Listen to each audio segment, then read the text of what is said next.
60 secondes expat. L'info de la mobilité internationale, présentée par Alix Boquet.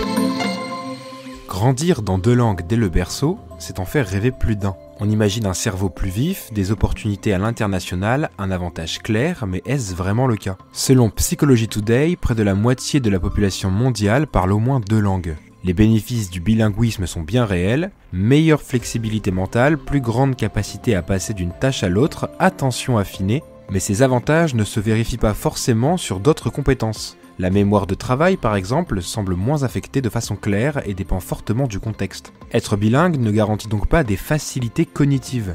Il y a aussi un versant identitaire, culturel à prendre en compte. Pour des enfants d'expatriés ou issus de minorités linguistiques, leur langue maternelle n'est pas qu'un moyen de communication. C'est un lien familial, un vecteur d'appartenance, mais ce rôle peut peser. Traduire les documents administratifs, se faire intermédiaire pour les parents, l'enfant peut devenir un courtier linguistique involontaire. Ce phénomène peut certes augmenter sa confiance en soi, mais peut aussi devenir une charge. Sur le plan scolaire, l'autre enjeu majeur, l'école valorise rarement ses talents bilingues. Trop souvent, l'enfant bilingue entend ou comprend que sa langue familiale vaut moins que l'anglais dominant. Grandir dans un environnement bilingue n'est donc peut-être pas si important pour la réussite scolaire de l'enfant. Cependant, il est prouvé que ces derniers développent une empathie et une aisance interculturelle impressionnante.